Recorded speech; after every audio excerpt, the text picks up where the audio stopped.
Here. Have you seen my Molly? She's most special to me. She's just a little rag doll. Sir, have you seen my Molly? Ma'am, have you seen my Molly?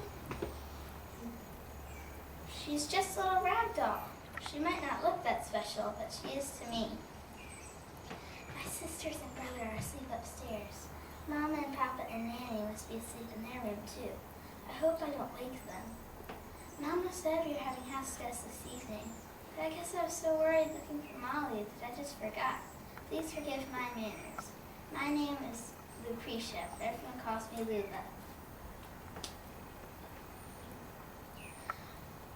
Molly's my most special doll. I just have to find her. I've had her for as long as I can remember. Ever since we lived at the old house. I don't remember much about the old house, but I remember Molly. She's always been there for me. One time, my brother, Wilmer, he took Molly from me and wouldn't give her back. There was another time that I was laid up in my bed with a bad fever for days. Molly was with me the whole time. She's a good nurse. I remember. Papa said we hadn't been around these many soldiers since we lived at Manassas, at our old house. He said that I don't remember it, that there was a big battle there between the armies. And then we moved here, to Appomattox. We've lived here for about 2 years or so now. I like our house. It's pretty and fancy. I like my room, mine and Ossie's and Maria's. Mama and Papa and Nanny, my little sister, she's only 2. They still share a room. And Wilmer gets a room all to himself. There was another time when I lost Molly. I looked and looked for what seemed like forever, and I still couldn't find her. And then my sister, Ossie, she found her out by the well house. I have no idea how she ended up there. She was so wet and covered with dew when they brought her in that we had to set her by the fire to dry. I was so afraid she'd catch a chill, so I nursed her back to health. I remember, we heard the armies fighting. We knew they were there because we heard them over by the train station. And then the next morning, it was even worse. I was playing with Molly in the parlor when it started. Mama came and got us and told us all to go downstairs to the inside kitchen. As we were walking by, I peeked out the window. I saw soldiers in our yard, in the field, and in the orchard, and soldiers on horses, and soldiers off horses, and soldiers running, and soldiers falling. And the noise, it made the whole house shake. It was horrible. I put my hands over my ears. Ossie put her arms around me. I wanted Molly, but she wasn't there. I started to cry, and then it stopped. The noise, the guns, it stopped.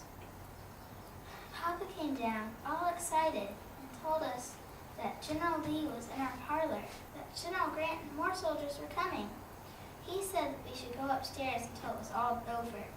During walking upstairs, I peeked into the parlor. I saw General Lee sitting behind our big marble table. He looked like he might be asleep. I guess with all this ruckus going on, he'd be even more tired than the rest of us.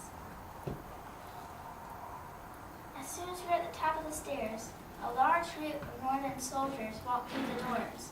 I saw the soldier that must have been General Grant. All the other soldiers sort of followed him into the parlor. They talked for a long time. Then after they talked, some other soldiers started talking. Even though the generals talked nice enough for each other the whole time, all I could think about was how worried Molly must be in a room full of all those soldiers. It seemed like forever until Mom said I could go downstairs. After General Lee left, General Grant stayed. And even after General Grant left, other soldiers stayed. It seemed like forever until Mama said I could go downstairs to look for Molly. As soon as she could, I rushed down the stairs into the parlor. The parlor looked different. It was almost empty. Almost all the furniture was gone. And I couldn't find Molly. I knew she was there. I remember having her. I looked. Then Lulu, is that you? That's my sister Ossie. I better be getting back upstairs. If you see Molly, please let me know.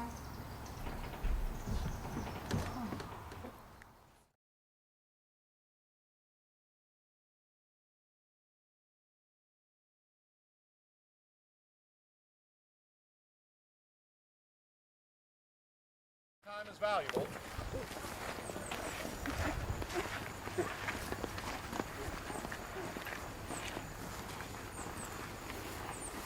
I see all these youngins here. Are y'all friends of Lulu's?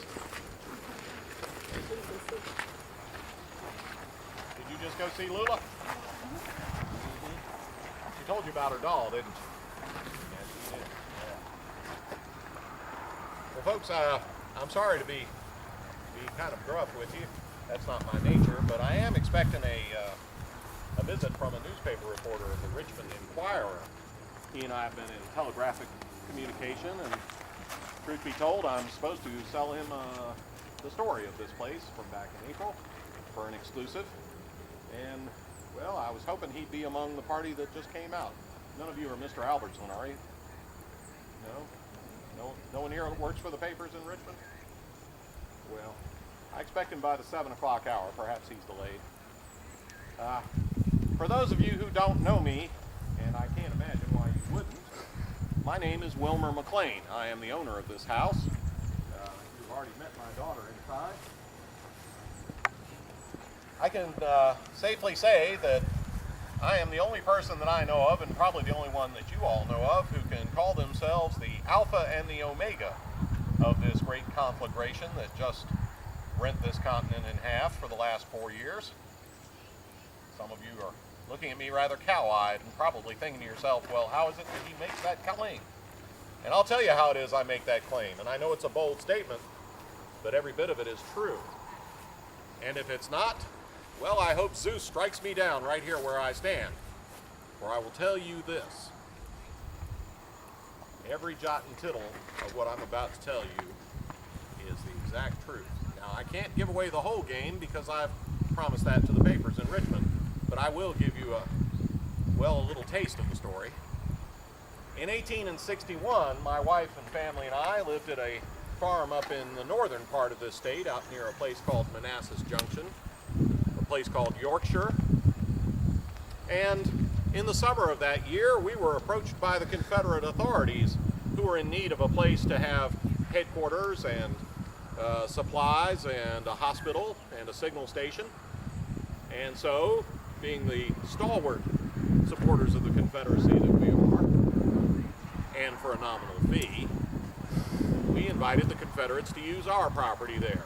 Well, this did not go unnoticed by the Union artillery, and it was not long before Union artillery shells came crashing over top of our house.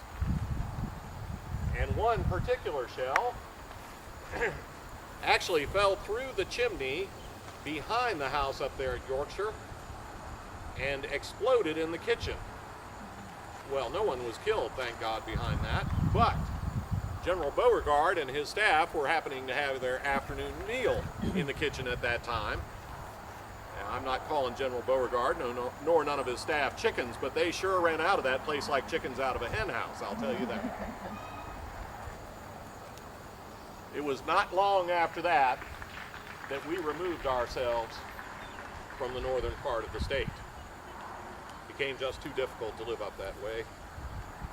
I traveled for a living, taking care of business deeper in the south. I wanted a safe place for my family, especially my girls. Too many soldiers about, too much drunkenness, too much license. So in 1863, in the fall of that year, we found ourselves here. Now this building here is called, by the locals who live here, the Rain Tavern. And it was a guest house of sorts, some sort of hotel back here about 10 years ago. But we moved in there in the fall of 1863, and it has been our home ever since. It was our fondest hope when we came here that we would never see a soldier again in our lives. Well, those hopes were dashed just this past April. On the 8th of April, Robert E. Lee's army arrived here. And they arrived here not to surrender, but to obtain supplies that were up at the rail station 3 miles from here. And it was General Grant's job to make sure that they were denied those supplies. And having captured the station, General Grant's troops actually blocked this road just up here at the top of the hill, and on the morning of April 9th, General Lee's forces tried to break through it. And a savage battle ensued right up there at the top of the hill. And for 3 hours, my wife, myself, and our children sequestered ourselves in the lower reaches of this house, hearing shot and shell screech over top of our house again. It was just like Yorkshire in 1861, all over again. After 3 hours, though, there was a lull in the fighting, and I came out here to survey the damage. And as I removed myself to the road here, I was approached by a young Confederate lieutenant colonel named Charles Marshall. And he identified himself as being on Lee's staff and told me that General Lee was desirous of having a place to meet with General Grant. Well, being the stalwart supporters of the Confederacy that we were, and unable to find another place, I, of course, offered Colonel Marshall the use of the parlor here. Lee and Grant met there for approximately 90 minutes. And when it was all over, they left.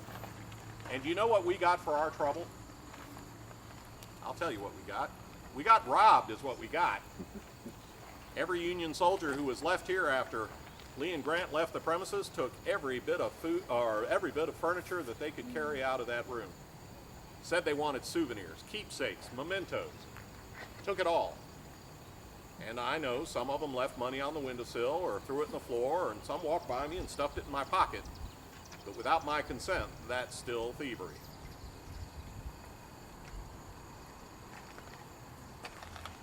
Several days later, on the 12th of April, the rest of Lee's army marched right into this town and right along this road here and down to the Pierce house on the other side of the courthouse. They laid down their weapons. So even the very roadstead we're standing in is steeped in history. And I alone, was witness to all of it. Now, today, there's no money here and no prospect for making any money, except for a wise man might make a few dollars. And with that in mind, I'll tell you this. I have a bargain for you. I have in my hand parole passes. Now these were printed up over there at Clover Hill Tavern, and they were printed for Confederate soldiers. The Union Army printed up 30,000 of them, but they only used 28,000, which left a few thousand for me to sweep up and come take care of. I will sell each and every one of you as many of these as you like for the small sum of 2 Yankee dollars apiece. Now, if you don't think that's enough of a bargain, on the reverse side, I have inscribed small keepsake for your visit here and my signature. And I give you that gratis. Now, don't be concerned. You don't have to limit yourself to just one of these. I'll sell you the whole lot of them if you like. And keep in mind, with the holidays coming, they make a nice gift or a keepsake to a friend. If you're not interested in these, I had a printer in Lynchburg make up carte de visite. And these I will let go at the rock bottom price of $5 a piece, $10 with my signature. Don't everybody come up at once. Please walk around the village, take care of the things you need to take care of. But by the end of the evening, if you're still interested, I'll still be here. And what could be better than having a memento from the Alpha and the Omega?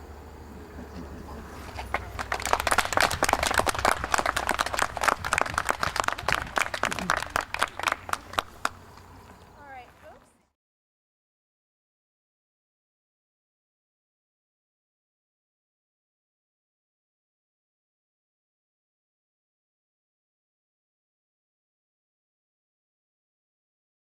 It's Meeks. My family own this general store right here behind you. That is the Meeks store. Now, you gentlemen, y'all need yourself a new good hat or a good breast watch, or y'all ladies need some of the finest fashions from Paris, France, or even any of your local gossip. You come here to our store if you need it, all right? Well, you know, we had a pretty good business here in town. Folks all through the county would come here to our store, getting all things what they need. And I tell you, we was mighty profitable.